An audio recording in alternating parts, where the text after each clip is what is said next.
If a starship breaks the Temporal Prime Directive and there are no time cops to catch them, does it really matter? And what about when time resets and no one even remembers the incident? Can we say it ever really happened? Or, if the memories survive but those in the know are sworn to secrecy, is it even possible to keep such a colossal secret? These questions are exactly what we're going to tackle in today's live stream. Now, let's start the show. Hello and welcome to the Savage Stream, the weekly live stream where we talk all things Star Trek. And today we are going to be talking about the Temporal Prime Directive and how easy or challenging it is for the crew of Voyager to follow that directive. Now, I've got 9 episodes that highlight the use of the Temporal Prime Directive that I definitely want to dig into and hear your thoughts on. But before we get started, I do have a caveat that the first 3 on my list are more prime directive than temporal prime directive. However, there is an important time component, and that is why they made the list. So without further ado, let's check out episode number 9 on the list. Season 6, Episode 7, Dragon's Teeth. Voyager discovers an underspace corridor that gets them 200 light years closer to home in a matter of minutes before the Turay kick them out and attack them. While taking refuge on a nearby planet, 7 of 9 awakens the Vardoir after 900 years of stasis. After a failed attempt to hijack Voyager, the Vardoir escape the planet using the corridors before the Turay can stop them. Yeah, so this episode is such a fun one. I actually really enjoy this episode. And I was just typing in the chat. So we tried this last week and it was a total disaster. All the tech failed. So hopefully the tech works tonight and I don't disappear. But the kind of interesting thing about that is I found myself in my own time loop. Of course I did. And did I follow the Temporal Prime Directive? You'll never know. So with this episode about the Vardoir, it is a little more regular Prime Directive than Temporal Prime Directive. However, the reason why it's on the list is because this species has been extinct for 900 years and reintroducing them into the population is what is really the problem, right? So it's a little bit Jurassic Park, right? It's like, oh yeah, dinosaurs are all fun and stuff until they like escape and kill everyone in the park and then somehow get to the mainland. Then it's a problem. And that's what's happening with the Vardoir. Halfway through the episode, we find out that from the Vardoir that they seem to be the innocent victims in all of this, that for some reason, all of these different species banded together and started relentlessly bombing their planet. So they created these stasis pods, which were kind of underground, that were set for a certain amount of time. And I don't remember what the time was, but it was set for a certain amount of time before it was going to unlock and revive them. And the idea was when they get revived, all the bad guys will be gone and they will get to go and resettle some of their colonies and kind of pick up the pieces. But there was some kind of glitch and they ended up not coming out of stasis for 900 years. And the only reason they came out is because 7 of 9 brought them out because she was curious. She wanted to know what that button did. And so she brought them back out. And so we're thinking like, oh my gosh, why would all these species combine forces just to attack you? That's so messed up. You know, and the way they were telling it, the way they were spinning it, they definitely sounded like the victims. And plus, their whole entire planet was war-torn. So you were like, you could tell something happened. It was all like irradiated and stuff. You couldn't walk on the surface. But then we come to find out that in reality, they were the aggressors. So they were the original owners of this transwarp conduit thing that Voyager found themselves falling into. And they would use these corridors to pop out at random places and attack other planets. So all these other planets got sick of it and they all bonded together to try to take down the Vardoir. So that's what really happened. So we kind of find out that they're kind of like, you know, Cardassians or something in their level of intrigue and sneakiness and backstabbiness. And that there was a reason why all these people banded together to bomb them. And at the end, 57 Vardoir ships end up escaping into the corridors and doing what basically in my mind, they're now an invasive species, right? Now they're in the Delta Quadrant again. They haven't been seen for 900 years. Now, even though they have obsolete tech, they've still got their smarts. And in my mind, they're just going to wreak havoc on the Delta Quadrant. That would be such an interesting where are they now? As far as I know, I haven't heard anything else about the Vardoir. I think they probably show back up in the Star Trek Online game because it seems like everything shows back up in the Star Trek Online game. And maybe they're going to show up in Lower Decks or they already did and I missed it. But we don't really see what happens next, but I feel like a lot. Like, I feel like they would do a lot of damage and they'd be such an interesting character to follow. And by the way, 1,000 times better of an enemy than the Kazon. Like, I would be interested in seeing some of the back and forth, with this particular species, but this was already season 6 by the time they're introduced. So even if we got them again, it'd kind of be like, I don't know. I don't know how satisfying it would be because we're already towards the end of the show, you know? But we did do the Hirogen a couple times. So maybe they could have pulled that and just like sprinkled them in for the last season and a half. Anywho, this episode's great. I really enjoy it. And I think 7 of 9 definitely did the wrong thing by just like waking them up without knowing anything about the species or how it would affect anybody else. However, I understand her curiosity. And like once she turned on one of the little machines, it's too late now, right? It'd be like a Tuvix situation for Janeway to be like, put him back in the stasis chamber or something like that, right? So like once it's done, it's done. And whatever happens, happens. And this is a lot of times what we see with Voyager in the Delta Quadrant is they just do stuff, right? Because they're just humans or, you know, humanoid species that are just doing their best. And sometimes the things they do have no consequence, and sometimes they have a huge consequence.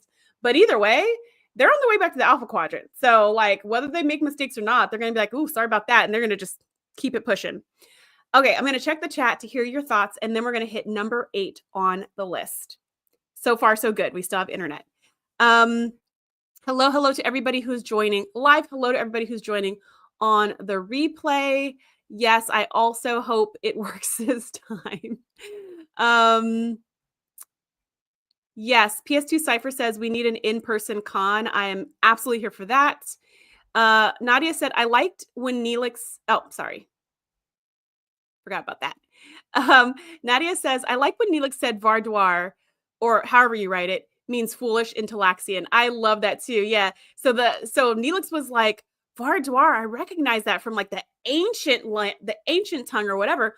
And when he first met the Vardoir, maybe it was in sickbay or I don't know where, because why was Neelix in sickbay? I don't know. When he first meets him though, the guy looks at him and goes, you're Talaxel Say. And he goes, Talaxel Say? Yeah, that is what Talaxians used to be called like 1,000 years ago. And then he goes, and I recognize the word Vardoir also. And then the Vardoir is all like, okay, well, what does that word mean? You know, thinking it must mean like powerful or amazing or something. And he's like, I think it meant foolish. And he was like, what? He's like, oh, but I'm sure that was some kind of mistake. And then when Neelix and 7 of 9 go to do more research about the Vardoir, they go into like the ancient mythology or like info banks, I'm guessing, on Neelix's little ship that's still in the shuttle bay somewhere. And they go to do research on whatever they can find that has Vardoir in it. They find out that they're kind of like boogeymen, that all the stories, all the mythos is about these people who show up out of nowhere, they attack like crazy, and then they disappear instantly. And that a lot of the words were foolish, silly, like poor planning, whatever, like bad. Like it wasn't just like they were bad guys or mean or evil, but it was more that they were foolish, and it was because they brought their own destruction on themselves by the way they treated others, which I think is a good kind of life lesson. One of the reasons why I love Star Trek. Nadia says, why would all these species join forces? Because when all the species combine, they become Captain Planet. Oh, I love that. Best of Trek, worst of Trek says, the power is yours. Okay, PS2 Cypher says, I don't remember them popping up in Star Trek Online. I think they did, though, because I think I read it somewhere, but I haven't played Star Trek Online, so this is not firsthand knowledge.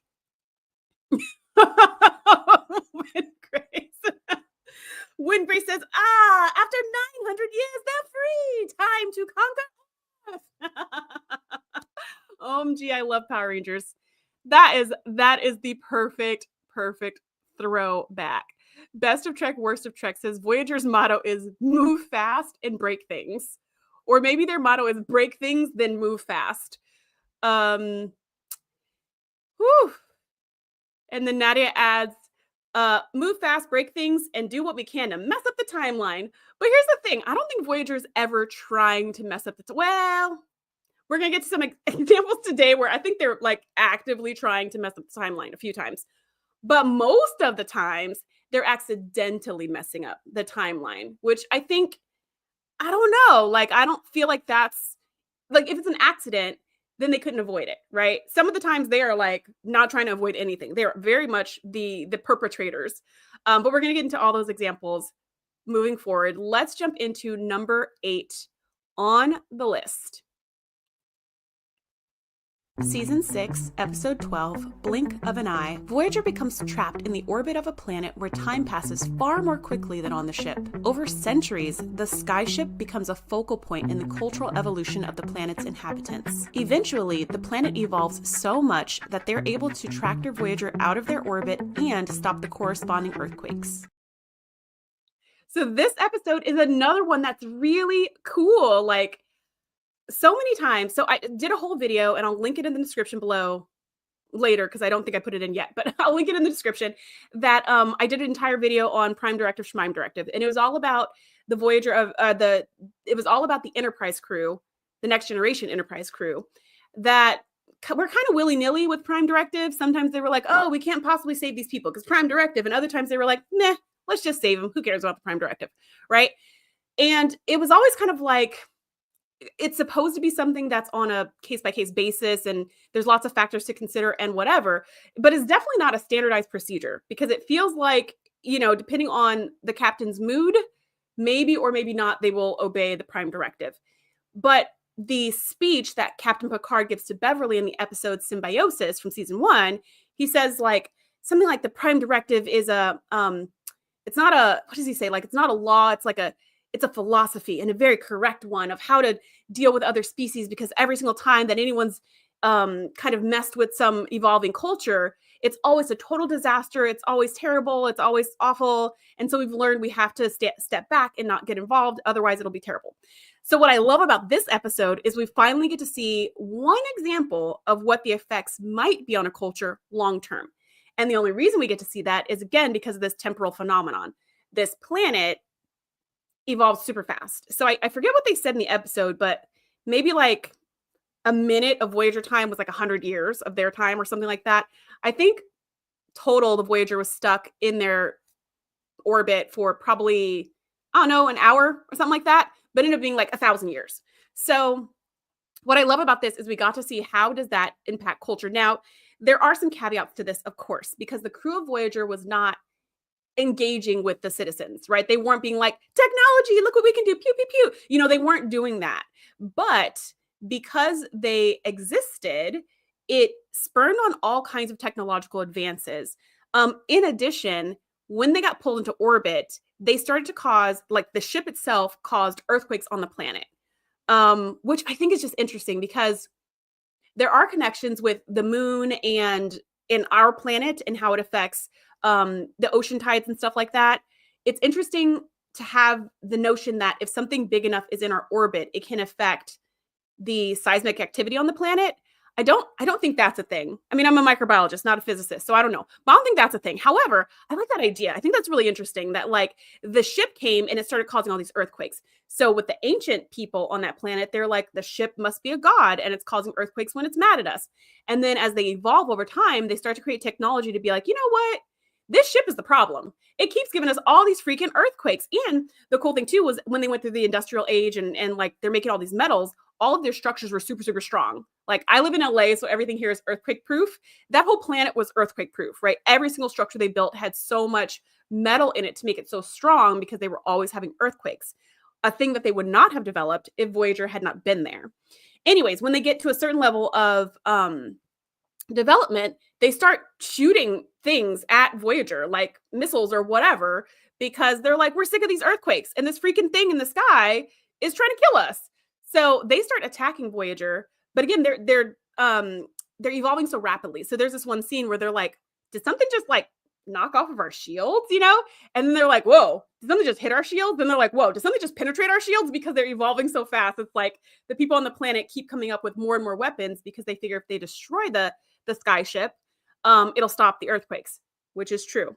And then in the end, they evolve maybe to where Voyager is technologically, or maybe even beyond it. And they're able to tractor Voyager out and like move it so that the earthquakes will stop, which was the compromise, right? They were able to get rid of the earthquakes. It took them however many more hundreds of years.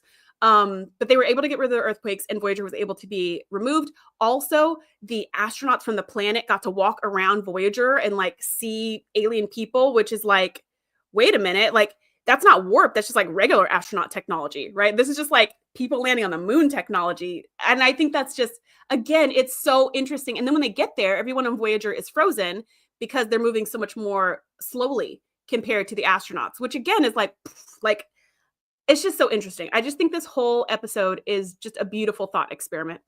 The other thing too with this particular episode is because of the time element, did Voyager, like, was it what everything that Captain Picard said would happen if the Federation was ever to dare to involve themselves with a culture that is pre-warp? I don't think so. I mean, I think it definitely affected all their evolution, but I don't think it destroyed their cultural evolution. It integrated into it, absolutely. And now that the spaceship is gone, because they tractored it out at the end, now a lot of that mythos will be gone because, you know, for hundreds of years, people could look up to the sky and see the sky ship. And now it's gone, which is kind of sad. And maybe that will now change because people will be like, what sky ship? What are you talking about? You know, 1,000 years from then. But I feel like it wasn't disastrous. However, I also have two questions about this episode. One that I was just thinking as I was talking to you. One, did that planet ever achieve warp? Like, because they were able to tractor, which makes me think they're warp capable, because that's when we see that kind of technology. And if so, how does that work? Right? Because if they have warp capability, but they're like, they evolve really, really, really fast, would there be a little microcosm of that environment inside of their ships? Meaning, if they went out of their little bubble, because if they're warp capable, why not? So if they went out of their little bubble and started exploring the Delta Quadrant, would time speed up for them? Or would time stay really fast for them in their ship? Or would it slow down so they would match the rest of the quadrant? Or could they interact with other alien species? Or would all the alien ships be frozen in time? I don't know. Like, that I'm really curious about, because it kind of sucks if they could have warp technology, but they can't actually leave their atmosphere too far, because then they'll die, or their planet is going to evolve so fast that when they come back, their great grandchildren have already died. And then it's like, well, if that's the case, I'm not going. You know what I mean? Like, so I don't know. That was one thing that it made me think of. And then the second thing I just thought of right now is, we're always talking about the Federation and the Prime Directive, and like, we have to honor this because it's so important. But do any other planets or species outside of the Federation have to follow that rule? Because, like, why? So if Picard's like, oh no, if we get involved, it's going to be so bad. Da, da, da. Like, couldn't the Cardassians or Romulans or anybody get involved in some random M-class planet that they find if they feel like it? Because who's going to stop them? Well, anyways, just something I was thinking. So I'm going to check the chat, and then we're going to hit episode number 7 on the list.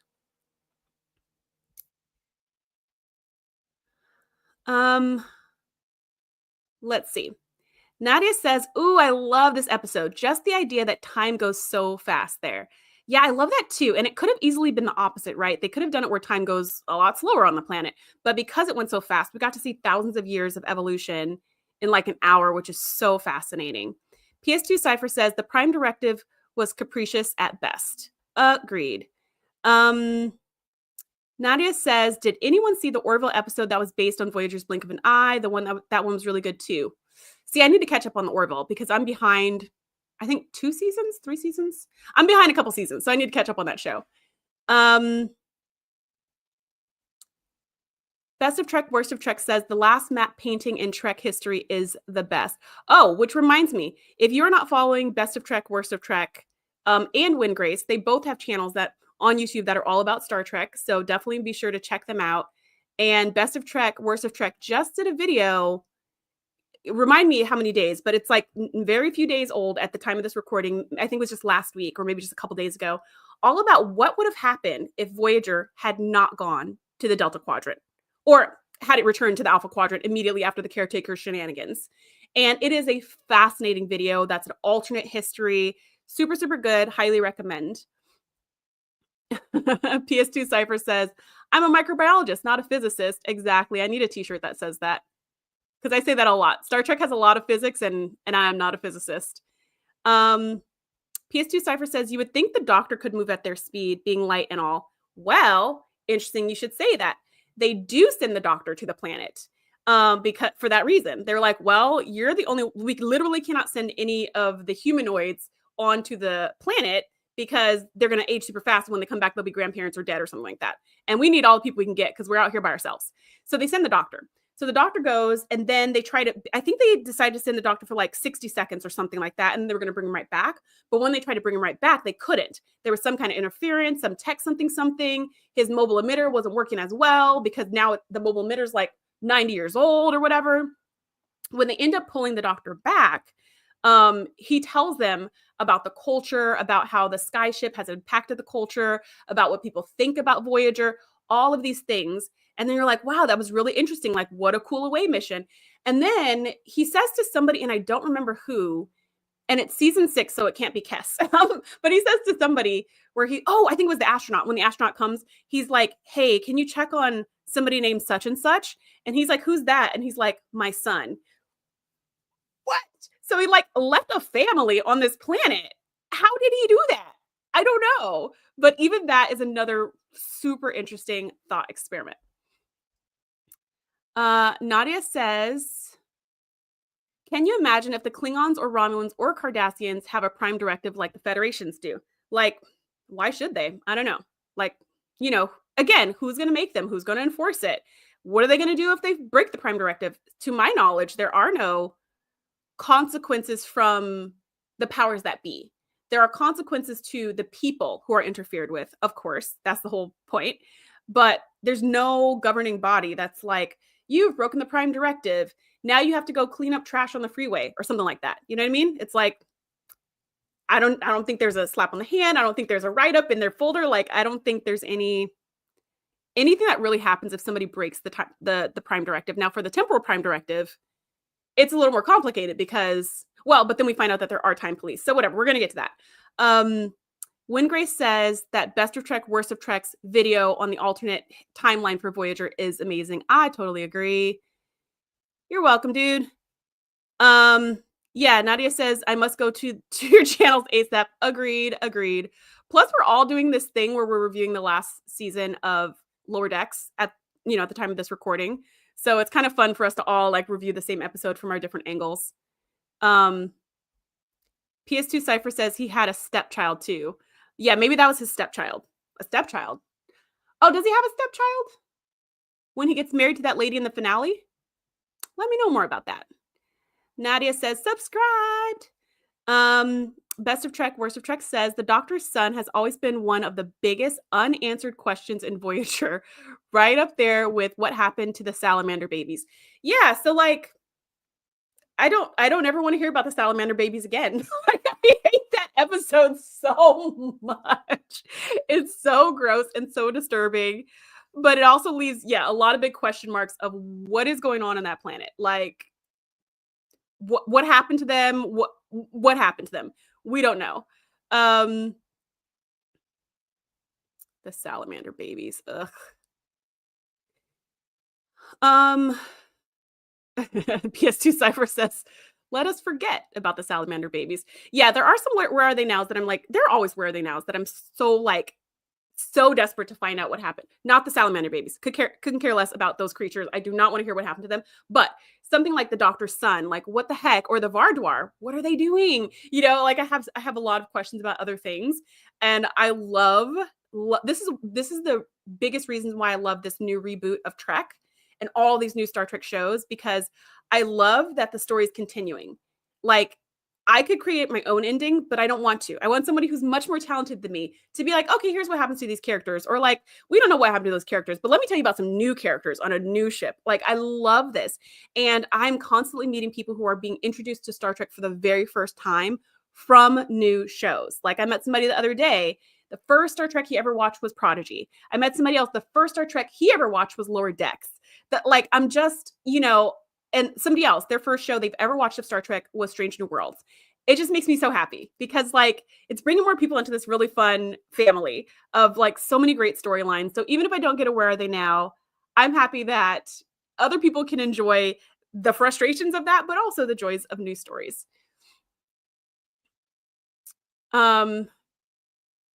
Okay, so Wingrace says, salamander babies' descendants enrolled in the new Academy show. You know what? I wouldn't be surprised. I would not be surprised. Nadia says, no way. I feel like the salamander babies weren't major discussion. They should have touched on the salamander babies in Discovery. They probably did. We probably missed the salamander glow up that were in one of these rooms with all the ambassadors chit-chatting. There's probably some salamanders crawling around. We just couldn't see them because they were under the camera angle. Oh yeah, PS2 Cypher says, let's be honest, the Hirogen is hunting the Vardoir. Ooh, I like that. Because I feel like the Vardoir would give them a run for their money, outdated tech and all. That would be an interesting combination. Okay, let's go to episode number 7 on the list. Season 1, Episode 4, Time and Again. After an explosion devastates a planet, Janeway and Paris are transported back in time to the days leading up to the disaster. As they attempt to stop the catastrophe, they get kidnapped by terrorists who are against polaric energy. Janeway eventually realizes that Voyager caused the explosion in the first place, so she's able to prevent it the second time around. So again, this one is more Prime Directive than Temporal Prime Directive, but it's got that time element, right? It's got this time loopy quality. And here's one of those things, like this is what makes the Temporal Prime Directive tricky. In the beginning of this episode, Cass is awoken with a nightmare where she's like, I think this whole planet was just destroyed. And Voyager shows up, they put on the view screen, the whole planet's dead. And they're like, that's weird. And then they go down to the surface of the planet and they're like, oh, it was destroyed by this polaric energy 3 days ago or whatever. And they're like, oh, how sad. We just came upon this. And then through the course of the episode, Janeway realizes, wait, we caused the explosion. We destroyed this planet. We did all of this ourselves. And so she takes actions to stop that from happening, which kind of like resets time. And then Kes wakes up and she's like, I think there was a planet that was destroyed, but it's not destroyed now. Let me go see. And then when she goes to the bridge, now the planet is all green and lush and beautiful, and there's life all over the place. And then Janeway's like, oh, they're pre-warped though, so we can't have contact with them. Oh, well. And then they fly off. So the only person who's aware of this temporal anomaly is Kes, but it's easy for her to brush it off as just a dream, a weird psychic, telepathic, new abilities induced dream, right? And Neelix is right there to belittle her and convince her that it's just a dream. Neelix in that episode, oof, like, no, thank you. But the interesting thing is in the episode, right? When Janeway's in the episode on the planet in the past with Tom Paris, he's like, shouldn't we tell these people that their whole planet's about to be destroyed? And Janeway's like, oh, we can't. Temporal Prime Directive. We can't tell them anything. And he's like, well, that seems kind of messed up. Like, maybe they could prevent it. And she's like, we can't possibly, that's against protocol. And I'm kind of like, really? Like, I don't, this is the thing. This is like the same thing that gets me with the Prime Directive is it's like, we can't tell them because that's going to change their future. Right. But their future is complete annihilation. So on behalf of them, please change it. Right. If I were those people, I would want you to change it. Go ahead and change it, because I would rather have pretty much any outcome other than the entire planet is destroyed, because anything else we can come back from, except for that. But I get her point. Well, no, I don't get her point. I agree with what I just said, but I understand also that who are they going to tell and who's going to believe them? And even if they tell somebody who does believe them, how are they going to stop it? All they know is that there's a polaric explosion and they figure out some way to read the clock and they know it's going to happen in however many hours. And that's all they know. Oh, they also know the source of the explosion somehow. I forget how they figured this out, but they figure out that the source of the explosion is at a specific location at some factory or whatever. So they know that, but how are they really going to stop it? Because they don't know what caused it. They don't know anything. So they can't really tell anyone who's going to listen. But that wasn't the argument. The argument wasn't, who are we going to tell? No one's going to listen. The argument was, hey, Prime Directive, we can't say anything. Like, it is their fate and their destiny to be completely obliterated in 72 hours. And there's nothing we can do about it, which I just think is crap. I think that's crap. That's my thoughts on that episode. I'm going to check the chat and then we'll head to episode number 6. So all the rest of the episodes are legit temporal prime directives. The first 3 were like more regular prime directive, but with timey-wimey stuff.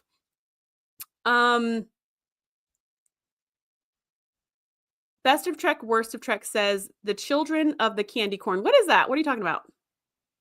Uh-oh, hold on. I slid up. Hold on. So what is this? What is this referring to? Wingrace says, I bet if the catastrophe was caused by the Omega molecule, they'd be able to prevent it. Yeah, then we have some exceptions to the rule. Oh, yes, yes, yes. Best of Trek, Worst Trek says their clothes look like candy corn. Their clothes do look like candy corn. And when we reviewed this episode on the TNG podcast, me and my co-host, that was her number one complaint about this whole episode. She was like, why do they look like candy corn? They look so stupid. Their outfits are stupid. The whole episode's stupid. Like, she was not a fan. But I slightly disagree. I completely agree that they look like candy corn. I also completely agree that the outfits look stupid. However, I think they're interesting. Like, they kind of got corsets on the back. Why does everyone need corsets? Why not?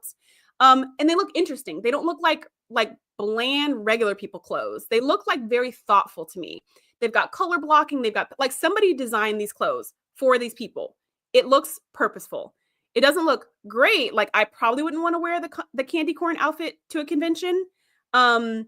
But I do think it's interesting, and I think it's not boring or plain or easily forgotten. So I think they deserve points for that. Like, it was thoroughly thought through, and it kind of reminds me of those aliens in Vengeance Factor. So those are Utah's people, the Akamarians. Like, Utah's people had these forehead ridges, but the other side of the blood war was people who had like these disgusting boils and scars and stuff all over their faces, the gatherers, the pirates. And while I thought that was very hard to look at, to see somebody whose face is just like boiled and ugh. While that was hard to look at, I get similar to the candy corn uniforms. I think it was very purposeful. It doesn't look like an accident. It looks like they were specifically trying to tell a story with the way they did that alien makeup. Even though I, again, would not wear that particular makeup to a convention, I do think it was purposeful. But same thing, my co-host Andrea was just like, it's disgusting, it's awful, it's ugly, they should have done something else. She's not wrong. If they would have done something else, it probably would have been better. I'm just saying, they did it on purpose. Nadia says, LOL, OMG, they do look like candy corn. Best of Trek, Worst of Trek says, horizontal stripes don't look good on anyone. I'm going to have to agree with you there. Which is unliked Halloween candy. Yes, Randall. The candy corn is the unloved. It's like the redheaded stepchild of Halloween candy. When Grace says Harvest Festival uniforms. Randall says Lieutenant Paris has interfered by telling a kid he will eat him. Yes. They were really like, he was mean to that little kid, but that little kid was a brat. That little kid really was. Like, that was the thing I didn't like about the episode. I was just like, oh, this freaking kid. However, we find out like halfway through maybe that this kid is he's like a journalist. He's a reporter for his local elementary school paper or something like that. So that's why he's nosy and he's a busybody and he's following them around and he's taking notes on everything they do. And so it's like, okay, well, if he sees himself as a hard-hitting journalist, all of this makes sense. I thought he was just a really annoying kid who's following them for no reason. But when he put that angle, I was like, okay, I see this. And then at one point, Tom Paris, even though he said he was going to eat the kid earlier, he jumps in front of a bullet to save the kid. So they're even. When Grace says they could have made everyone wear 2 neckties like an alien race in Stargate. See, and this is more purposeful than 2 neckties, I think. Nadia says, OMG, that kid was so annoying. Okay, so it's not just me. Nadia says he was the Alexander of the Delta Quadrant. I know Alexander is like, man, how did I get dragged into this? This wasn't even a TNG or DS9 conversation, and I still get slammed. Okay, let's go into episode number 5 on the list.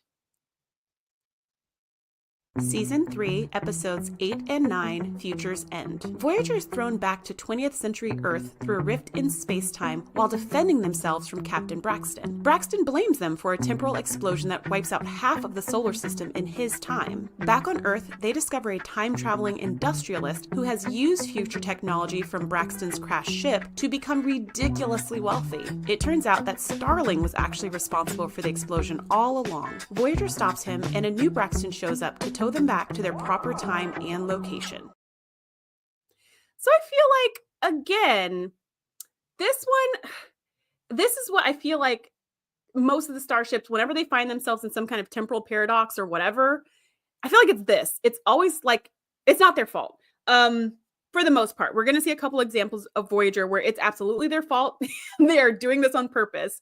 But in this case, this is what I feel like is the most common use case scenario is where they're just kind of going along doing their thing and they fall into some kind of rift in space-time, right? It's something that happens to them more than something that they instigate. However, when they find themselves in a new time frame, similar to the last episode, when they find themselves in a new time frame, they're like, okay, let's not mess up the timeline. Let's just try to go with the flow. Let's try to blend in as much as we can because we don't want to mess with the timeline for future reasons, right?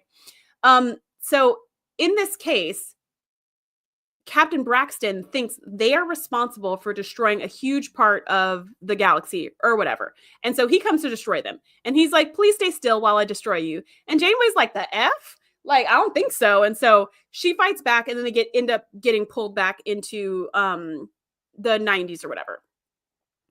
So this random hippie, Starling or something, he finds that technology from Braxton's ship and becomes super rich. And it turns out he was the one who caused the whole explosion. So now he is not following the Temporal Prime Directive. Like, he's totally, he's doing the Back to the Future Biff thing where you get the winning lotto tickets or whatever, the winning game series, and you bet on all those and you become really rich. That's what he's pulling, but he's doing it with tech. He's the one who's breaking the Prime Directive, right? By using future technology to get rich. However, he's not a member of Starfleet. He doesn't know about the Prime Directive. He has no reason to follow the Prime Directive. He's just taking advantage of an opportunity that falls literally, maybe not in his lap, but a few hundred feet away from his lap, right? So what else do we expect him to do? Of course he's going to do that. Couldn't we argue that it was actually Captain Braxton who caused this whole issue from the beginning? Like, wasn't it kind of his fault? So I feel like Voyager's they're not even to blame. They're just like innocent victims in all of this, in this particular episode. Now, I've said before, and I'll say again, these are not my favorite 2 episodes. I think they've got a lot of action-packed parts of it and stuff. And, but I just feel like whenever Star Trek goes to the present, I just kind of tune out. Because the whole reason why I watch Star Trek is to imagine a different future and to be pulled into space and, all of these really different experiences. And so whenever they're like, oh, now we're in the present, I'm kind of like, well, I could just look out my window and do that, right? Like, I don't need to watch the episode to just see like Santa Monica. Santa Monica's beautiful. Don't mind seeing it in movies and TV shows. But on Star Trek, if you're going to show me Santa Monica, show me like 2060 Santa Monica. Show me 2344 Santa Monica. Show me some futuristic version of it where I can be like, oh, wow, look at all the changes, That being said, this episode's super important because we do see the downsides of not following the Temporal Prime Directive and giving technology to somebody too early. Now, we can all agree that Earth was not warp capable at this time. They were a pre-warp society when Starling or whatever his name is got this technology. So we can see the damage that it could do. However, I would argue that he didn't destroy all of humanity and its entire evolution and everything else. He just used it to get really rich. And I guess he introduced some new technologies that maybe wouldn't have been introduced for another 1,000 years, but they still had to be introduced in the context of the current times, right? So let's say he had a technology, let's say replicators. Maybe Braxton's ship had replicators, and maybe he could have reverse engineered that. That does not make sense in the 90s. For you to be like, look, this magically creates food. No one would accept that technology. It just doesn't make sense. It's too far of a stretch. But if he goes, look, I can make this giant phone a smaller phone. People are like, oh, that's neat. I can make this small radio, the small little Walkman, a huge boombox. People are like, oh, wow, that's amazing. So like technological leaps still have to be in context. So he's not going to be like, I have a spaceship that I have a time travel machine. No one's going to accept that. So he had to use that future technology in a way that still fit in context so that he could profit. So again, I don't know, going back to Picard's whole thing of like, if we ever mess with the pre-warp society, it's going to ruin the fabric of society. And it seems like it just didn't. It just really didn't do that. So anyways, uncheck the chat and then we're going to hit episode number 4 on the list. There we go. The Sports Almanac. That is what I could not remember. I was like, what was that thing that Biff stole? Hold on. Scrolling. It moved again. Nadia said, OMG, Elon Musk is Starling. He got future technology. Wingrace says, OMG, he is. He even used X in his company, Chronoware X. And now we know the secrets.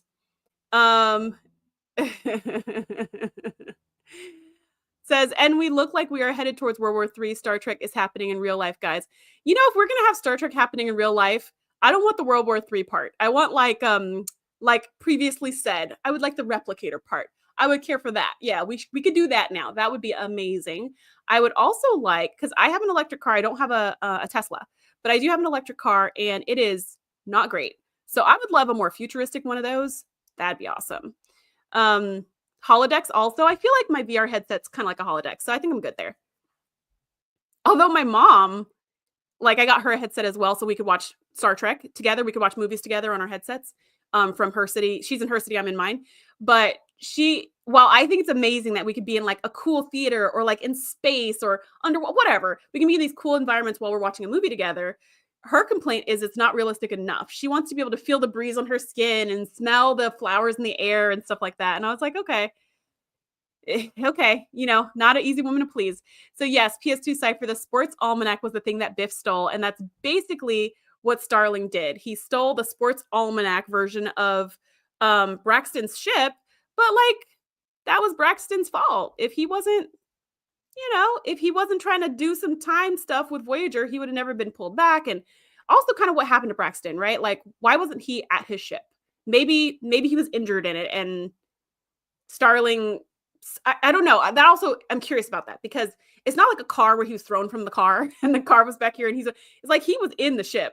So how did Starling get the ship from him? I don't know. So many questions. Randall says A leads to B leads to C leads to A. Exactly. Best of Trek, worst of Trek says, I wish we could get pulled back to 1996 right about now. 1996. How old was I in 1996? I think I was in middle school. Yeah, no, I'm not going back to middle school. Randall says, the Captain Braxton actor was MacGyver's friend who was always in trouble. And yet again, even in Star Trek, still in trouble. PS2 Cypher says, does ChatGPT count as the doctor? Yeah, I think ChatGPT is similar to the doctor, but with less accurate knowledge and a better bedside manner. So with that said, let's hit episode number 4 on the list.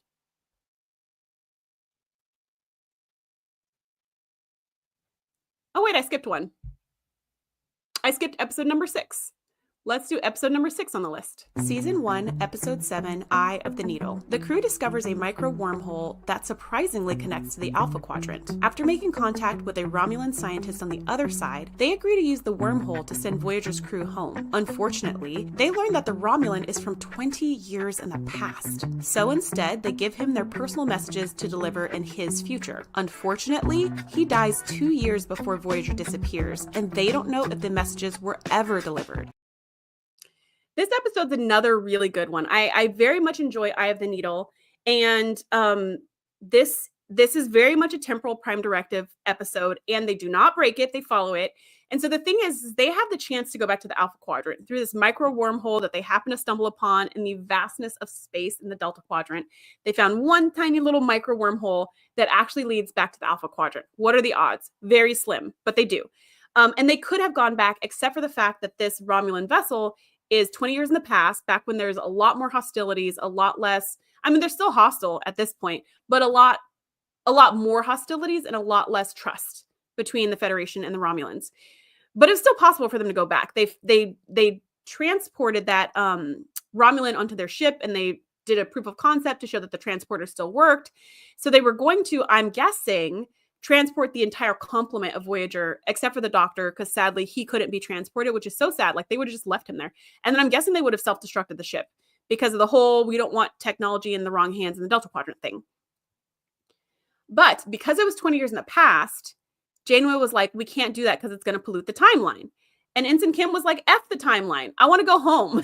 Like, we could just hide for 20 years and then show up the day we disappeared or something. And Janeway's like, bruh, that's not going to work. How are we going to, like, we've got a ship that's 20 years more advanced. Where are we supposed to hide at? That's just not the plan. And so I have the question for you in the comments or in the chat. Would you have gone back 20 years in the past if it meant getting to the Alpha Quadrant today versus 70 years from now? presumably. Now, we do know that it only ends up taking them 7 years to get back, but like they didn't know that at the time. At the time, they were planning on 70, and they were finding as many shortcuts as they could. They were shaving it down to 68, 63. You know, they were shaving it down, but still was going to be quite a long time before they got to the Alpha Quadrant. So I want to hear from you if you would have taken that shortcut. Now, I do think this is a case where it'd be really hard to not pollute the timeline if they were to go back 20 years. And that's because, like I said, like, where are they going to hide? Where are they going to stay? And then if you show up the same day that you left, but you show up 20 years older, that would just be like a hard thing for people, a hard pill for people to swallow. And it's not like you can just pick up your life where it left off, because you've experienced 20 years, presumably in hiding, right? And then you come back and your fiance, your kids, whoever, you're 20 years old and you're like, hey, I'm back. It's kind of like Castaway, but worse, because I forget how long Tom Hanks' character was gone in Castaway. I think it was like 7 years or something, which was already forever long. Like, everyone had known for sure he was dead, and then he wasn't dead, but his wife had already moved on with her life because she thought he'd been dead for years and years and years. But imagine, instead of 7 years, it's been 20. Yeah, you just can't pick up where you left off. But you also wouldn't have a 70-year journey. So I'm not really sure. I don't know. That's a really tough one. So I'm going to check the chat, and then we'll hit the next episode. Best of Trek, Worst of Trek says, I'm always kind of bored by this one. Just shy of never really happened episode. Yeah, it's not an exciting episode, but I do think it's a very good episode. I like seeing some of the character growth and some of the character dynamics between Janeway and the Romulan, but I agree with you. It's not only is it almost a never happened episode, it's also very bittersweet, because it's like, oh, hopefully, this is the answer. We can get back home. And then by the end of it, it's like, psych, you can't go anywhere, and you're like, oh man, what a bummer. But the worst part, like the salt in the wound, was the fact that their original idea before B'Elanna had this genius idea that they could be transported, Janeway was like, at least we can send personal messages. Like, we just everybody gets to write one letter home. We're going to put it on a little chip. We're going to, transmit the data to you, Mr. Romulan. And if you could just send that to Starfleet, just send it to them, just so our family knows that we are alive and well in the Delta Quadrant. Hey, Mark, please don't get remarried to somebody else. Just so they know we're alive, so they know we're okay, so they know we're making our way back home. We're planning to get back. And maybe then they could do some kind of rescue mission on their end, or I don't know. So that was the original plan. And then at the end, when they realized that he's 20 years in the past, and so it doesn't make sense for them to, they can't transport safely because of the timeline, she goes, okay, back to our original request. Can you please take our personal messages and like distribute them? And he's like, well, I want to, but my government won't let me do that. But he's like, I get you guys are in a hard place. I really want to help. I'm going to write a strongly worded letter to my government to try to encourage them to send these messages on your behalf in 20 years time. Right? Because I don't want to send them too early, because then, if this is going to happen, you might not go. And that's going to, again, mess up the timeline. But he dies 2 years before he was supposed to send those. And there's no reason. I mean, there's no way to prove that he still had them sent, like he put them in a will or anything like that. So it really ends up being super sad, because even their letters home don't necessarily get through, as far as we know. And so it was really just like a waste of hope, which is the last thing they need at this moment. They need all the hope they can get, but to be so close yet so far from the Alpha Quadrant, this one's pretty sad. I can understand you being bored, because it's not a very exciting episode. There's no action. There's drama, but it's not like high drama. So I could see that, but I actually like this episode. When Grace says, Neelix, Kes, and the Doc roaming the quadrant and Voyager alone. Psh, let me tell you, if you watch that episode, Kes and Neelix were going to the Alpha Quadrant. They were not staying. So this is it's season 1. Let me see, episode 7. It's really early in the show. So Kes had just been invited by the Doctor to be his apprentice, like one episode before, maybe. So they're getting closer, and she's learning medical stuff. And she comes into sick bay during this episode. She comes into sick bay and she's like, hey, doctor, we're all getting ready to go. We're so excited. And he's like, what are you talking about? Because it's back before he knew anything that was going on. He didn't have a mobile emitter. No one talked to him. And she's like, didn't you hear? We're all going to the Alpha Quadrant. Woo! We're transporting tomorrow. Because, by the way, I didn't mention this. There was a time clock. Like, the micro wormhole was going to close permanently in, 72 hours or something like that. So they had to, hurry up with this plan. And the doctor's like, well, could you make sure somebody turns off my program before you leave? And she's like, what are you talking about? Can't we just download your program and take you with us? And he's like, unfortunately, no, my program is integrated into the ship. and I can't leave it. And she was like, oh, that sucks. And so she like gives him a kiss on the cheek and walks out. So she and Neelix were fully intending to go to the Alpha Quadrant, which makes sense. Neelix's homeworld is completely destroyed. He has not seen another Talaxian for a very long time. Kes has purposefully left her homeworld and has no intentions to ever return. So, I mean, why not go to the Alpha Quadrant? I feel like that's kind of what they signed up for in joining the crew in the first place. When Grace says, I assumed they could have all gone into stasis for 20 years if they really wanted to write a solution. Oh, that's a good idea. Space. See, future technology. They totally could have done that. And then they would just have to hide the ship. They would have to pull a Vardoir. They would have to hide the ship somewhere where it wouldn't be discovered and nobody would accidentally pull them out earlier or bomb them accidentally or steal their ship. Yeah, they'd have to write some like, or maybe send a code to Starfleet, super duper secret, like maybe they're held somewhere like underground in San Francisco and they're thawed out 20 years from now. That'd be dope. I mean, it wouldn't make for a very good show because the show would be over in the like 7th episode, but they could totally have done something like that. Best of Trek, Worst of Trek says, I wouldn't have done it just because of not trusting the Romulans. Even if you could trust this one decent captain, they would have been turned over to command and never seen again. That's probably true. That's probably true. PS2 Cypher says, I like how the Orville handled this problem. What problem is that? Which problem? Nadia says, would I have gone back to 20 years ago, post 9/11? So yuck. But I suppose I would do it as long as I can have a safe cabin somewhere with access to the internet and an Amazon Prime subscription. Girl, 20 years ago, you would have been lucky to have a Blockbuster subscription. Nadia says that episode of Orville was on my mind as well. So good, although it was sad. I don't know what episode you're talking about because I don't think I've seen it yet. Or I don't remember because it's been so long since I've watched that show. Show's really good though, so I need to get back into it. Nadia says, can you imagine going back 20 years, going into stasis and waking up today? Things are crazy. I'd be like, put me back in stasis until first contact day happens. But here's the difference though, Nadia. It's not like you go into stasis now and you wake up 20 years from now and you're like, whoa, the future is crazy. It's not like that. It's like you're here now and then something happens and now you're in the Delta Quadrant. And then you go back 20 years ago, you get put back in stasis and then you wake up tomorrow. It's like that. So you wouldn't have a culture shock moment because for you, I mean, if it happened that quickly, and even in this, it's only episode 7. Maybe they've been gone for like a month, right? Like, but if it happened that quickly within a couple days, weeks, months, and you come back to the present, it wouldn't be like, oh my gosh, you know what I mean? Like, it wouldn't be that disruptive. You'd be like, oh gosh, I'm back. It'd be close enough in time, I think, to not be that shocking. Now, if we're just talking straight up time travel, like if you just jump back 20 years, yes, it's going to be crazy. If you just jump forward 20 years, yes, it's going to be crazy. But this is more like jumping back 20 years, going to sleep and waking up right now. So the time you experience, especially being in stasis, is really a matter of moments and not actual years. PS2 Cypher says, no spoilers, but it was a good use of time dilation. When Grace says, I'd definitely go into stasis right now if they gave me that option.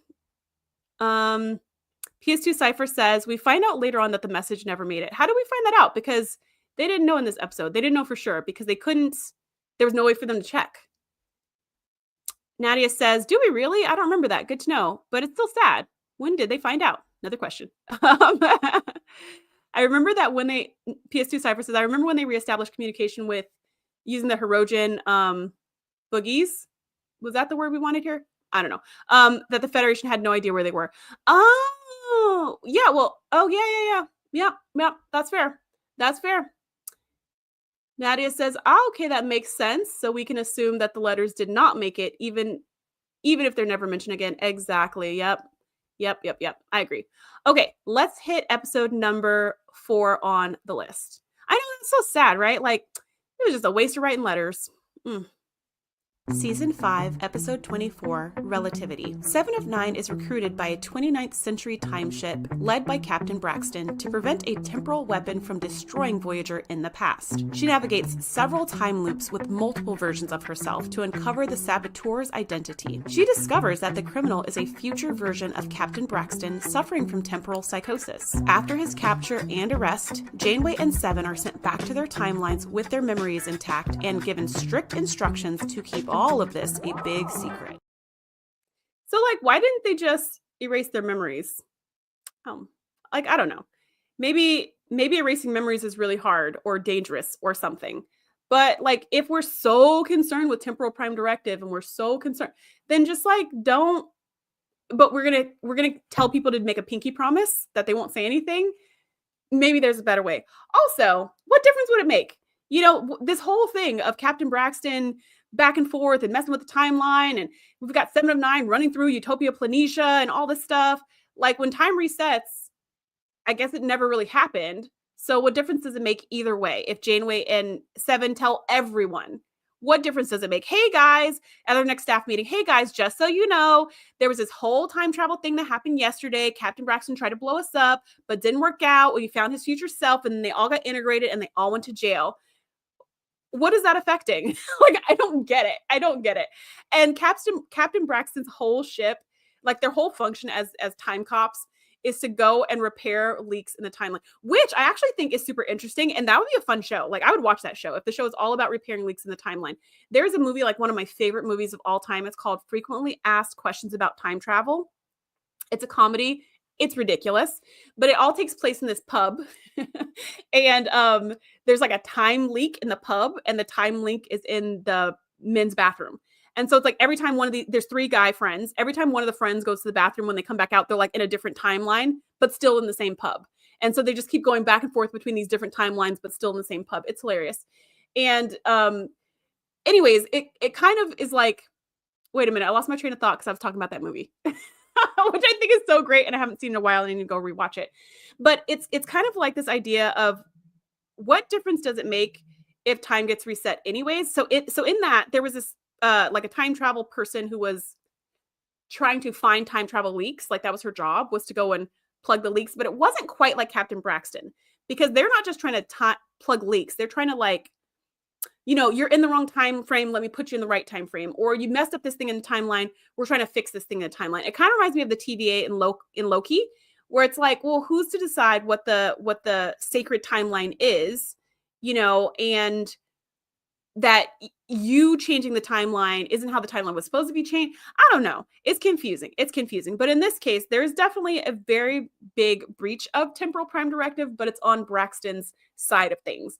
Voyager is not doing anything wrong in this case. They're totally the victims of all of this, right? Captain Braxton is just like, you guys time travel so much that you caused me to have temporal psychosis. But if only I destroy your ship from all of time, then I'll be fine. So at the end of the episode, the second in command, the one who puts Braxton in jail, he says something like, well, you guys do show up in the timeline a lot, so you better be careful about that, or whatever, making it seem like Voyager is going around looking for time rifts. You know, they're going around being like, ooh, I hope we can jump to the 60s today. You know what I mean? That's just not what's happening. Like, they're finding themselves in these situations that they're not necessarily causing, at least so far, for the most part. And Braxton holds them responsible because he has to clean up their mess. But maybe that shouldn't be a job. I don't know. What do you think? What do you think about the whole time cop, I clean up time spills and I make time the way it's supposed to be idea? Because I feel like it's a very slippery slope. Like, who decides what the right thing is? I don't know. Let me know in the chat, or let me know in the comments. I'm going to check the chat real quick, and then we're going to hit episode number 3 on the list.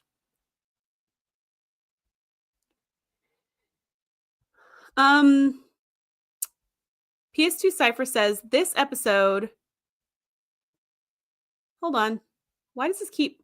Sorry, every time I click on your comments, all your comments, like, fly. And then I can't read them. No spoilers, but it's good. We find out later the messages never happened. That makes sense.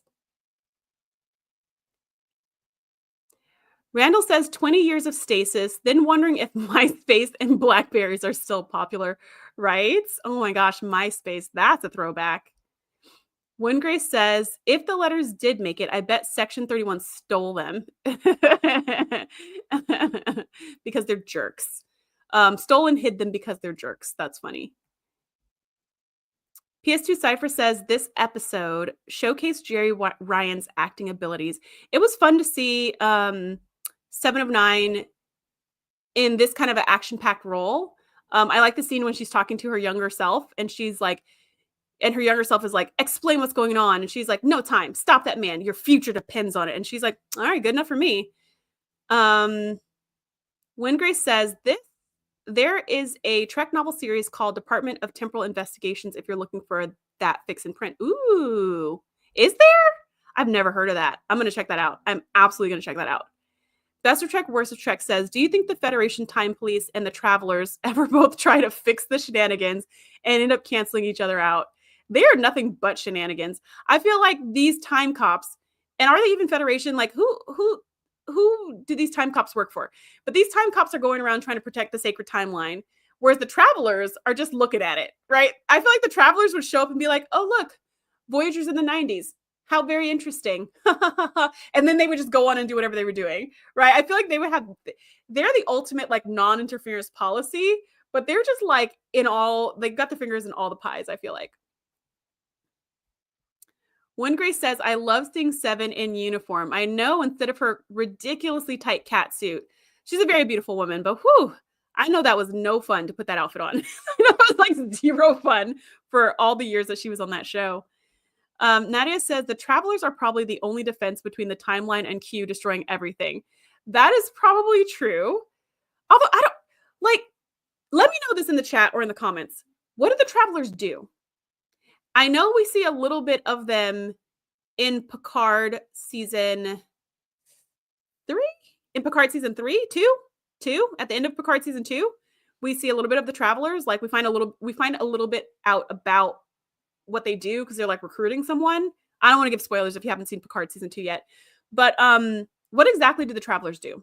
What do they do? When Wesley gets recruited, he's just like, the Travelers just like, now you can see your potential. And then they disappear into the ether. Like, what's their function? Are they out there fighting Q's nonsense and shenanigans? I don't know. Best of Trek, Worst of Trek says that the Time Cops are Federation. They even identify their ship as the Federation Time Ship Relativity. Oh, good to know. PS2 Cypher says the Travelers take away. They are annoying. The Travelers take away the annoying kid. I have to say, I'm a big fan of Wesley Crusher, but in that episode, I think it was Journey's End of The Next Generation. I think that's what it was called. He is angsty AF, which I guess the reason why they made him angsty was to explain why he was leaving with the Traveler, because he was disillusioned with Starfleet and everyone had been pushing him so hard, but he's such a boy genius and his brain's just on a different level than everybody else. And they just don't get him. I mean, he was full on Spider-Man mode. He was super angsty. And just like, I mean, he was like the Alexander of the Travelers, you know what I mean? He was just doing the most. And so when he went into the Sweat Lodge and realized his future could be what he wants it to be or something, whatever that was supposed to be in that episode, and then he walks out with the Traveler, you're kind of like, okay, well, it's better than what you're currently doing because clearly you're not happy and you're making everyone else around you miserable. So get out of here. Find what you love to do. When Grace says, all I'll say is if you want answers to some questions, watch Prodigy season 2. Ooh, okay, good. Yeah, I stopped watching Prodigy after a couple episodes because it felt very much for kids. However, I've heard many people say Prodigy is amazing and that I should give it a second chance and that the second season is like really, really good. So I'll give it a second chance. PS2 Cypher says, shut up, Wesley. So definitely not a Wesley fan. Best of Trek, Worst of Trek says, they basically do the same thing as the Time Police, protect the universe from shenanigans. Do they though? Like, in what way? I'll take your word for it. Nadia says, Journey's End has so many issues. Shaking my head. Agreed. That episode, what? That's one of those episodes where you're just like, who wrote this? Who shot this? Who produced this? Who let this get onto television? Who, like, there were so many steps in the process where they could have been like, wait a minute, I don't think this is the direction we should go in. But I don't know how it was received at the time. But it's would not be well received if that same episode aired today. I'll put it like that. Okay. Now let's hit episode number 3 on the list. Season 7, Episode 11, Shattered. A temporal anomaly fractures Voyager into different time periods, leaving Chakotay as the only person who can cross between them. Unfortunately, Seska has taken the ship in one of the timelines and isn't willing to let it go. Chakotay recruits allies from various moments in Voyager's history to overthrow the Kazon, repair the ship, and unite the timelines. This episode, I love. This is one of my favorite episodes of Voyager. I have two kinds of two episode types that I always love, like no matter what. One is the Groundhog's Day type of episode where they just keep like doing the same things over and over, but from different angles or from different perspectives or with different characters. I always love that.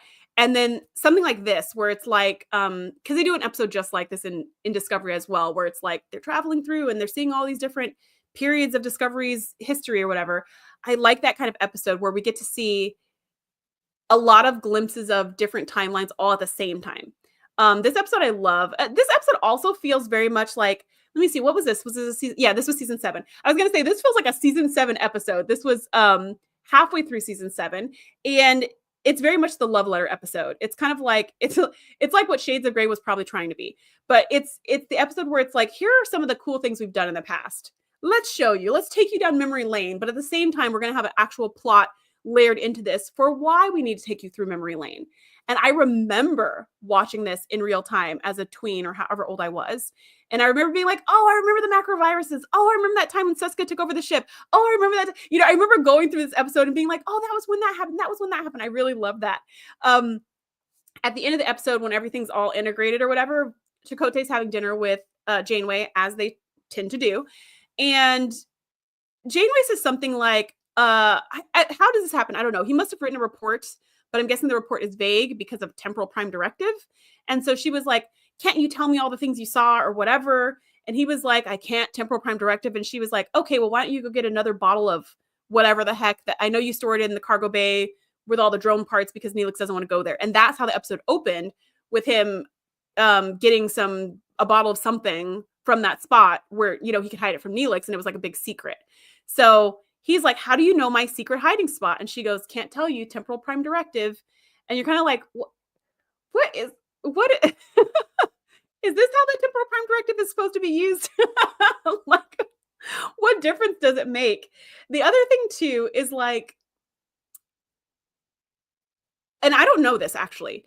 I don't know if Chakotay jumping through all those timelines had a permanent effect on any of those timelines. Like, did past Janeway remember that she was kidnapped by Chakotay? I don't know. Does past, you know what I mean? Like, or did all that time reset when everything got integrated? I don't know that. But even if so, like whether or not she remembers anything that happened, what difference would it make now? Because almost all the time jumps were in the past. There was only one time jump to the future where they went to see Naomi and Icheb, who are both still working on Voyager. Oh my gosh, I totally freaked out when I saw that too as a tween. I was like, oh my gosh, it's Icheb. Oh my gosh, Naomi, they're grown-ups. Like, that was just really exciting to me. But anyways, that was the only time when they went to the future. And the only thing they did there was like, they walked into the future and they were like, oh my gosh, you two, we haven't seen you in years and years because you disappeared on Stardate, whatever. And, you died or whatever. And, and Janeway was like, who are you guys? Who are why do we have kids on the ship? Since when do we have kids on the ship? Right. So Naomi and Icheb could potentially have done something to maybe ruin, some surprises or secrets or timeline or something for current Chakotay. However, could they? Because now that the timelines are integrated, he can make different choices, which will lead to a different future. So I don't know. What difference does it make? That's my question. And this is why I should never be in charge of Temporal Prime Directive stuff, because I'm always going to be like, especially if you're going to the past and then you come back to the present, like, don't mess up stuff in the past. But when you're now in the present, I don't see why you can't give a full report of everything that happened, because how's that going to affect the future? I don't know. Anyways, that's just me. So I'm going to check the chat and then we're going to hit episode number 2 on the list.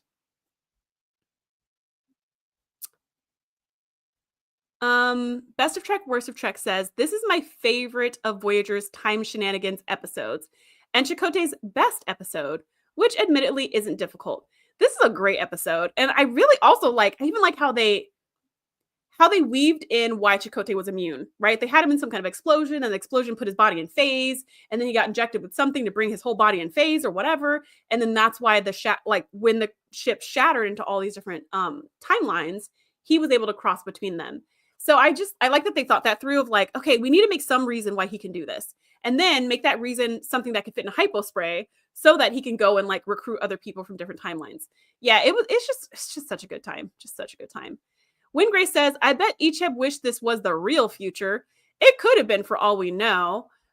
We see what happens to Icheb in Picard season 1? Season 1, right? Again, I'm not going to give spoilers if you haven't seen Picard yet. However, whatever age he was in Picard season 1 could have been a much older age than he was in this future forecast. Like maybe this was 20 years before that date. I don't know. That's the thing with time travel. Randall thinks of Voyager getting nonsense advice for Chakotay from a fake dude. Best of Trek, Worst of Trek says, I still want to know if there's really an off-screen time travel for Janeway where she finds out about Chakotay's cider, right? Like, or was she just saying, Temporal Prime Directive to get at him, but she knew it all along because someone else had told her the secret? Because the ship is like this big and only has a handful of people and everyone knows everyone's secrets. Or he let it slip over dinner a few weeks ago and he forgot. Wingrace says, the Critum came back in the year of the cider. Nadia says, I think Janeway was joking about the cider. There wasn't a real temporal situation about that cider. PS2 Cypher says, we need to ask alternate dimension Harry Kim. Oh, that's a sad one. That's a sad one. Alternate dimension Harry Kim and little baby Naomi Wildman. Best of Trek, Worst of Trek says, it feels like one of those tidbits they'd round out in a novel as to how Janeway knows. Yeah. PS2 Cypher says, they did Icheb dirty. And if you've seen Picard season 1, you, like me, and like Nadia, will 1000% agree. 1000%. And you know what's even more sad about this? I was watching this like a panel, because I like to watch panels from different conventions that I've never been to, of just the actors talking about their experience. There was this panel, and it was the actor who played Icheb, it was the actor who plays the Doctor, maybe it was the actor who plays Neelix, and like one other person from the show who I don't even remember. But it was just it was a very small panel. And they were just talking about the show and their experience or whatever.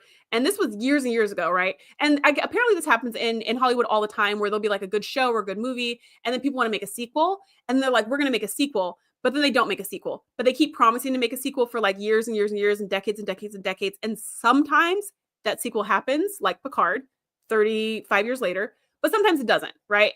So anyways, at this time, I think that's what was going on, because the actor who plays Icheb was like so excited. He was like, they're going to bring us back. They're going to bring Voyager back. They're going to do another sequel. They're going to do a spinoff. Like he was convinced they were going to do the spinoff and that we were going to see what happens to Icheb. And he was like so amped. So when I saw what actually happened to Icheb in Picard, I was like, yo, like he was legitimately so excited about this franchise, so excited about this comeback, like so amped to be a part of this project. And they really did him dirty. Like, I don't know. I mean, I'm not a writer, so I'm sure there were reasons, and definitely it was very emotional, but it was horrible. It was horrible. It was a horrible decision. Okay, with that said, let's go to episode number 2 on the list. Season 5, Episode 6, Timeless. The crew is ecstatic to try new slipstream drive technology to get them home faster. Unfortunately, there's a malfunction and Voyager crashes on an icy planet, killing everyone instantly. 15 years later, Chakotay and Kim, the sole survivors, reactivate the Doctor and use 7 of 9's implants to send a message back in time to her. Kim ultimately succeeds by preventing the disaster, saving the crew, and changing history. Love this episode. I freaking love this episode. I love seeing Salt and Pepper Harry Kim and Salt and Pepper Chakotay, which season 1 Chakotay was Salt and Pepper, but then they made his hair all black. But then they made it Salt and Pepper for this episode. I love this episode. I love seeing like what they become, and it's kind of, I don't know, hard to see Harry Kim being like a bitter old man, because he was little Ensign Eager. You know, he was always like looking on the bright side and we can get back home and we can do it. You know, he was always so chipper and upbeat. And so to see him so bitter and jaded and angry was like hard to watch as a fan because you're like, what happened? But then he tells the Doctor what happened, and you're like, yeah, okay. Like they never gave up hope of finding Voyager and saving them, and they did. This is unlike all the episodes before, where the crew of Voyager were the innocent victims that just fell into a time loop or got sucked into a vortex or accidentally found themselves in the wrong time frame, and they were trying to do their best not to pollute the timeline. This is not that. This is the opposite of that. This is Harry and Chakotay actively, purposefully going out of their way to change the timeline. They were like, we don't want this timeline. We're changing it. Prime Directive, Schmime Directive when it comes to the Temporal Prime Directive. We don't care. Like, we are going to change it. In this episode, we see Geordi again, which is like just again, like, and I remember seeing that. I remember how it felt to watch this episode for the first time, and I was so excited about that as well. And Geordi is like, I have to blow you guys up. You know, like, I have to stop you guys. He doesn't have to blow them up, but he says, I have to stop you because you're trying to change what happened. I think they're from 20 years in the future. You're trying to change what happened 20 years ago to save Voyager, but you're going to affect everyone else's lives. And you're only thinking in your own little bubble of like what happened to your ship. You're not thinking about everything that happened after that. And Chakotay is just like, correct. Like that's exactly what we're doing. We don't care about anything else. We're just trying to save our crew, and we don't care what happens. How many things, and this is a question for you, how many things do you think were changed by the fact that only Chakotay and Kim came back? Like, I could see things changing. I mean, from a cultural, global perspective, like, is all of how history unwound and unfolded going to completely change because Chakotay and Kim go back to save Voyager? Obviously, Voyager being alive, you know, all the crew being alive or not alive is going to have a huge impact, like, obviously. But just that one change of being like, you guys can't go back because you're going to ruin like the whole world and the whole Alpha Quadrant if you guys go back. It's like, well, I mean, I don't think Kim and Chakotay made that big of an impact just as two people. That's going to change everything. But yeah, having the whole crew alive is going to change everything. But again, if I was on the crew, save me. You know what I mean? Or if my loved one was on the crew, save them. The only way I'd be on team don't change the past is if I had no emotional connection to these people. Like, if I didn't know a single person on Voyager, I had no connections to them, I have no emotional connections, it doesn't phase me one way or the other, then I'd be like, yeah, timeline, don't mess with my timeline. You know what I mean? But if I had a single loved one on that ship that could potentially come back home to me alive instead of dying on an icy planet, change it. Change the timeline. Like, I don't know. Which again is why I'm not in charge of things like that. This is why I cannot be in charge of things like that. Nadia says, hold on, it jumped again. Nadia says, ooh, Timeless is so good. Yeah, I really like this episode. Best of Trek, Worst of Trek says, this is why Harry never got a promotion. It's this is why. It was because he couldn't get the slipstream drive to work. Well, but he did create the entire astrometrics lab with 7. So I feel like that would warrant a new pip. Randall says he sabotages himself, ending up not knowing it. Yeah, it's so messed up that they did him dirty too. They did Harry Kim dirty. They could have given him another pip. It wouldn't have ruined anything in the show, and it would have been a great moment of celebration. Best of Trek, Worst of Trek says, things that changed. The Borg would have still been a thing in that timeline. The Prodigy kids are still slaves on Tars Lamora, amongst many things. You know the thing about the Borg, though, and here's a question that I have that I just really don't get, is that, like, the Borg Queen supposedly gets destroyed in Endgame, and then the Borg Queen supposedly gets destroyed in Picard season 3. Sorry, that's a spoiler, but it's all about the Borg and the Borg Queen or something. I don't know. And then the Borg Queen also gets destroyed in First Contact, from my recollections, by Data. So, I don't get it. Maybe the Borg can't be destroyed no matter what we do. I don't know. Okay, that being said, one more comment and then we'll hit to episode number 1 on the list. Nadia says, absolutely, they could have promoted Harry. That was nonsense. Tom was reinstated, demoted, and then promoted again, and Harry gets it. Yeah, seriously, Harry could have just gotten Tom's old pip. Like, easy. Okay, Episode number 1 on the list. Season 7, episodes 25 and 26, Endgame. Admiral Janeway travels back in time to bring Voyager home sooner. She tells Captain Janeway that 23 additional crew members will die, including 7 of 9, and that Tuvok will suffer a neurological disorder that can only be cured in the Alpha Quadrant if they don't get home immediately. Together, they scheme to use a Borg conduit to get Voyager home, while at the same time, Admiral Janeway decides to stay behind and destroy the Borg Queen as well as the Unicomplex. So this, similar to Timeless, is another example where they're like, screw the Temporal Prime Directive. We couldn't care less about the Temporal Prime Directive. That is all I'm here to do. Janeway spent, I don't know how many years collecting the needed technologies. Admiral Janeway spent, I don't know how many years collecting all the needed technologies, connections, networking, whatever, so that she could go back, so that she could save her crew or get her crew home faster. So she was like, I don't care what timelines unravel. I don't care what changes. I don't care who gets affected or impacted. I'm bringing my crew home, and I'm bringing them home this week. So this is the case where you can be like, yeah, Voyager was responsible. Like, they were totally responsible. This wasn't an accident. This wasn't slipping into a time vortex. This was a choice. And it's kind of, I mean, I think, let me know what you think in the comments, but I think maybe they were trying to parallel this with the caretaker, right? So Voyager is pulled into the Delta Quadrant, and they blow up the caretaker's array. So now they're trapped there, but they could have used the array to get home, and they could have set a bomb for it to be destroyed later if they really wanted to, but they didn't. They destroyed it and they were trapped. So now this is a case where they can destroy the Unicomplex and use their trans warp conduits to get to the Alpha Quadrant faster, or they could not. They could just back away slowly, and they could keep going the slow way home, take another however many years Admiral Janeway said it ultimately took them. It didn't take them 70, but it did take them quite some time. So they could have done that. However, the Borg Queen, she saw them, so she was very like, assimilate them. So I don't know if they would have been able to get away from the Borg now that they're in the Borg space and the Borg can see them so clearly, but they wouldn't have been so close to the Borg if it wasn't for Admiral Janeway in the first place. So I don't know.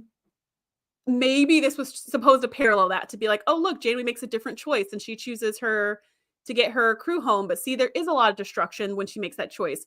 So if she would have left, the caretaker's array, everything would have been destroyed. And that's why she had to do that. By the way, if you go back and watch that pilot episode, first of all, I do think it's a very good pilot episode. It's a 2-parter. I think it's a very good episode. Like, it's very exciting. And it's very interesting. There's lots of mystery, lots of action. It starts out with like a race into the Badlands, and there's electricity and lightning and space. It's cool. But when you think about it, you're like, wait a minute.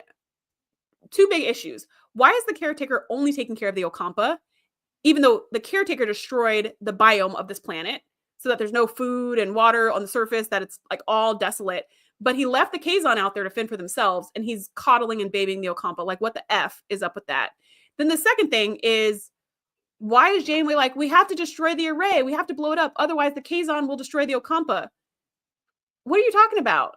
Like, they've been at war. They're going to keep being at war. And if you really need to destroy it, you can absolutely use it and then destroy it. Like, you can leave a bomb or whatever, but for whatever reason, they were like, no, the bomb has to be triggered in person manually. And I don't know, like, whatever reason, they had reasons where it had to go this way. But I wonder if this is kind of like a redemption arc, in the sense of, I picked something else over my crew, and then they had to suffer for it. Now I'm picking my crew over something else so that my crew can get home faster. But that means the something else has to suffer. Maybe that was meant to be a parallel. Maybe not. I don't know. But yeah, Admiral Janeway was like, F the Temporal Prime Directive. Couldn't care less about it. And this absolutely dramatically changed the entire timeline, right? Instead of Voyager coming back whenever the heck they originally came back, and all the people who died, and potentially all the new crew members they collected from the Delta Quadrant on their journey or whatever, all of that has been changed. The Borg Queen has potentially died yet again. But as PS2 Cypher said, there's more Borg Queens where that came from. PS2 Cypher says they got plenty more Borg Queens where that came from. So, I guess. So I don't know. But I feel like this probably had a huge impact on the timeline. And then here's another question. It destroys Janeway's future, because Admiral Janeway doesn't go back in time to do this, But time paradox, it still works. I don't get it. I don't get this. It's beyond me. However, that being said, I really do love Endgame. I know it's kind of like a love-hate episode for a lot of fans. Some people love it, some people hate it. I'm on team Endgame. Love this two-parter episode. I love seeing the Where Are They Now. I love seeing, the doctor's gotten married and like just living his life with his mobile emitter. And I love seeing where they end up and Tom and B'Elanna and their daughter. Like I love that we got a glimpse of their future. And I enjoyed this a lot more than TNG's version in All Good Things, where we get a glimpse of the future, but it's like, I don't know, it just keeps jumping back and forth. And at some points, it's a little hard to follow. And we don't ever get to see Beverly and Picard as a couple. We get to see them when they're like long divorced. And you're like, I don't know. For me, that felt like a big ripoff. This, instead, we get to enjoy more of that. Like, what are they're at a mixer and what are they like now? What are they up to? And I really, really enjoyed that. And then we also get, psych, we're not even going to do that. We're just going to bring them home now, not make them get really old. And, so I enjoyed that. But I also think two things. Like, this was a huge disruption of the timeline. So naughty, Admiral Janeway.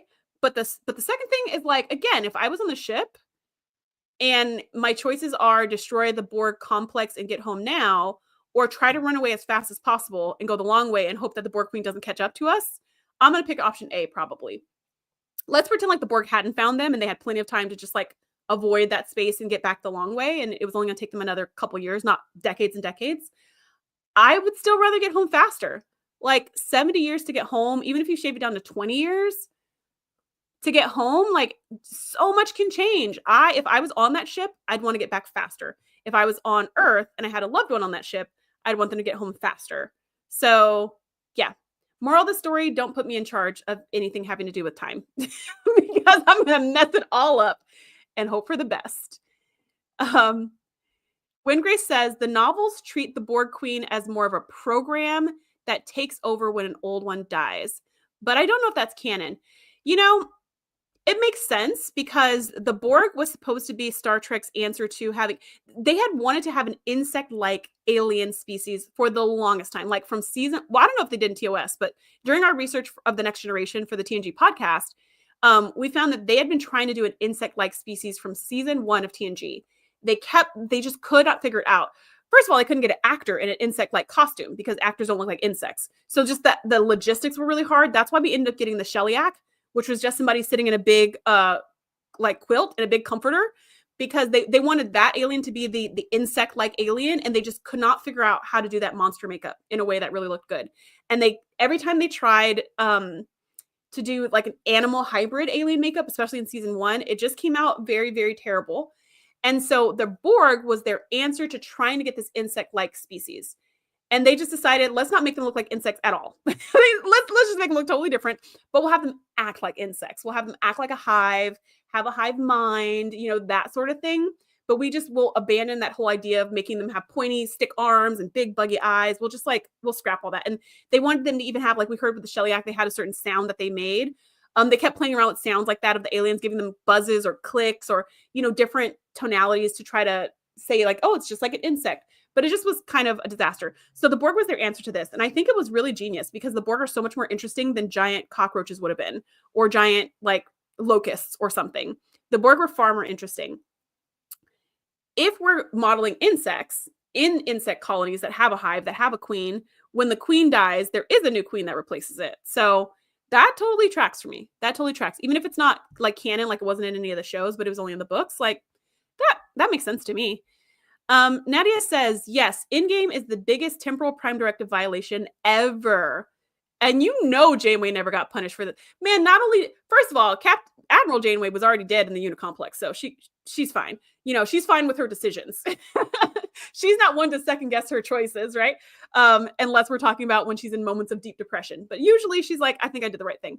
But yeah, not only did Janeway not get punished for that, she was surely celebrated in absentia. Everybody, they probably made statues to Admiral Janeway for her amazing, like, innovative solution to bring Voyager home faster or something. No, there was not. Yeah. Nadia says, like you said, no consequences. Yeah, of course there was no consequences. PS2 Cypher says, I always view the Borg Queen as an avatar, like a unique instance of a class. Yeah, I don't know. I guess I haven't really thought too much about the Borg Queen other than she keeps dying and she keeps coming back, and I don't get it. Like, that's the only I'm always like, "But didn't she die already, like, 3 other times?" Okay, okay. But I do like the idea that Grace gave of the fact that you just get another queen. That totally tracks. Um, Best of Trek, Worst of Trek says, "How would you hold someone responsible for what their future self from an alternate timeline does?" Great question. And the answer is with Captain Braxton. We already saw what they did on the time ship to the Captain Braxton that effed up the timeline. They caught him, they arrested him, they integrated him with his other selves, and put them in prison. So I guess they could do something about it. But anyone else, no. There's nothing you could do. Um,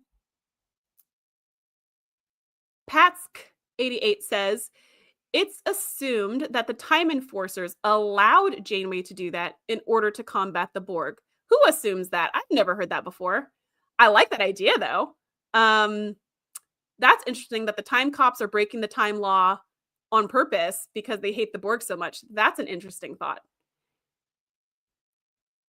Patsk88 says, "Realistically, the Borg are an impossible threat." Oh yeah, for sure. The Borg are, I think, one of the best. I did a whole video actually on best villains of Trek, and I'm pretty sure the Borg were the number one. I think they're the most impervious, you know? And I think it's because they're not it's because their emotions aren't involved in it. They're just acting off of a program. You know, they're not doing anything, they're not taking anything personally. And I think that's what makes them so dangerous because you can't get under their skin. They don't really have any weaknesses. It's hard to have good strategy because they can just adapt to anything you think of. They're a really, really well created villain. Patsk88 says, "In Caretaker, the array was critically damaged and Voyager would be outmatched. So they could have used the array. It was a bit it was for drama. It was a bit for drama.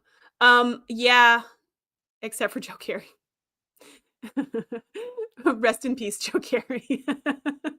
Joe Carey wishes Admiral Janeway had shown up just a smidge sooner. Rest in peace, Joe Carey. Yeah, I mean, the whole point of the Caretaker array was definitely for drama. It was also, I think, to show what Janeway's like, right? To show the idea was supposed to be that she's like very what's the word? Like self-righteous. Like that's the word that she used. Like, I was too self-righteous to do that and da da da, like, because I thought I knew best. But it just seems like bad tactics. Like, it just didn't seem very like a very well thought out plan. Granted, they didn't have very many minutes to think out that plan. However, I always think that Starfleet officers are pretty smart and capable, and there's a whole group of them so that they can think really fast. So, I don't know. Nadia says, "Best of Trek, worst of Trek. You write in a link to the movie Minority Report and let Tom Cruise regulate it." That's how you fix it. You just tell Tom Cruise in Minority Report, "Hey, there's a crime, there's a pre-crime in progress right now. You need to go fix that." Patsk88 says, "Joe Carey, what a ridiculous ending." The writers were like, "That guy's alive? What? I thought he was dead." Well, you know what? Let's take care of that right now. He said, "Yes, they did carry dirty too." That should be a whole episode of characters who got done dirty by the writers. That could be an entire episode just there. Robert says, "Could you imagine living in that box for that long?" Ugh. Patsk88 says, "The Queen was invented to be a movie villain, a decent villain, but it really hurt the Borg in my opinion." Well, but the Borg were invented before that movie. So the Borg had already been introduced into TNG. It wasn't until the movie that we found out that there was a queen. So before that, it was just like mindless drones coming from who knows where, assimilating whatever. I think it's interesting that you think that that hurt the Borg the most. I personally love the Borg queen. I love that character. The actress who plays the Borg queen in First Contact, and I think it's the same actress in Endgame, she is just like a freaking genius. Like, I love her portrayal of the Borg queen. I love that this queen is so emotional and sensual and like not robotic, because that's what the Borg are. You know, they're all automatons, and she's like the most alive person. I think she's really interesting.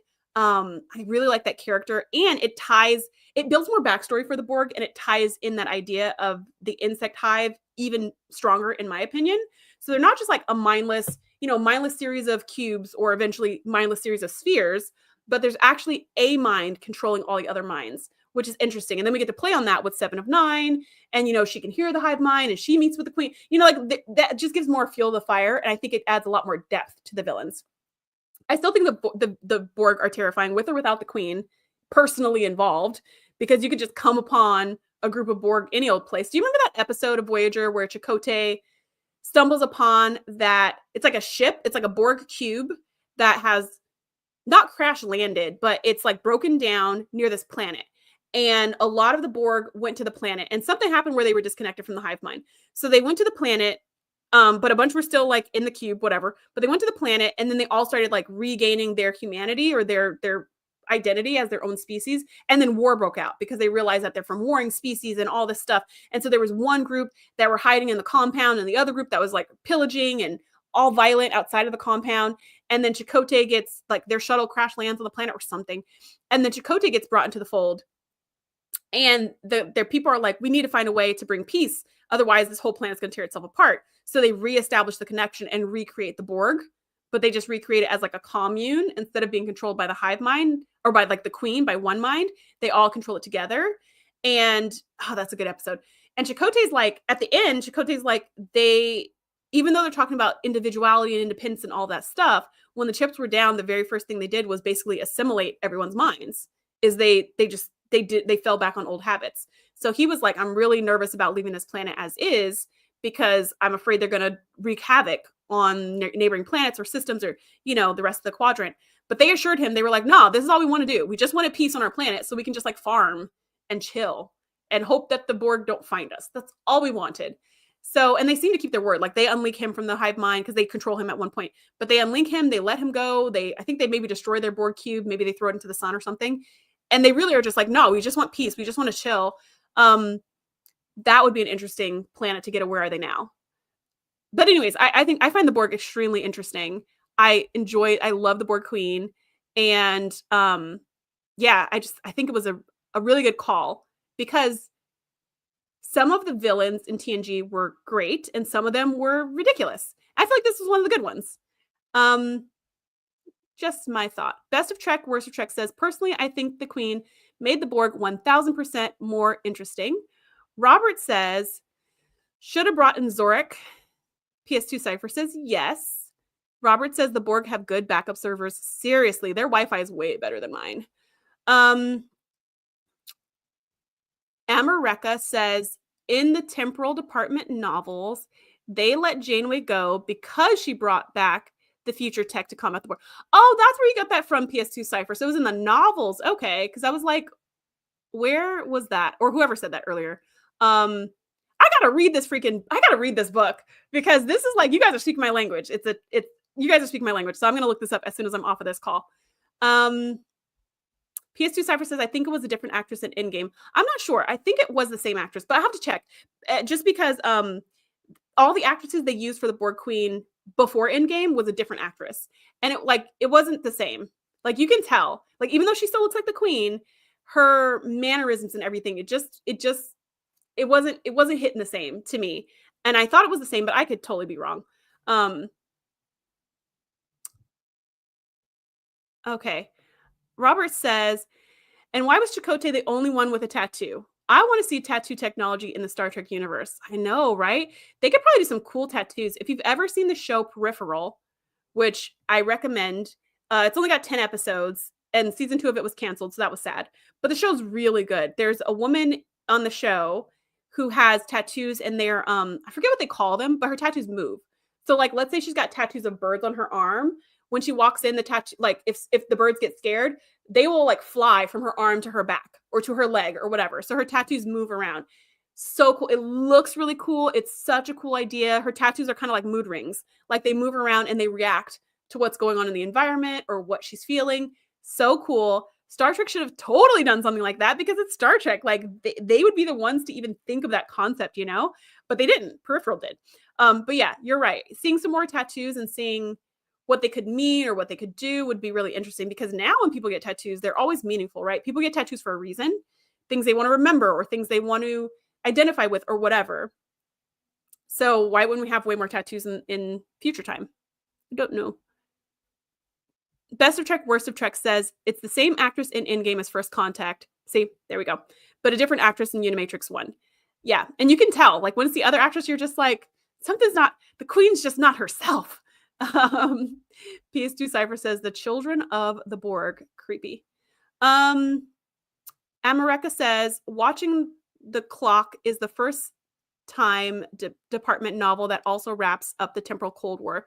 So I need to just, okay, so now you're telling me, Amareka, that it's a series, which is even better because I love reading a series. So cool. I'll look up the series and make sure I find book 1 so I don't start in the middle.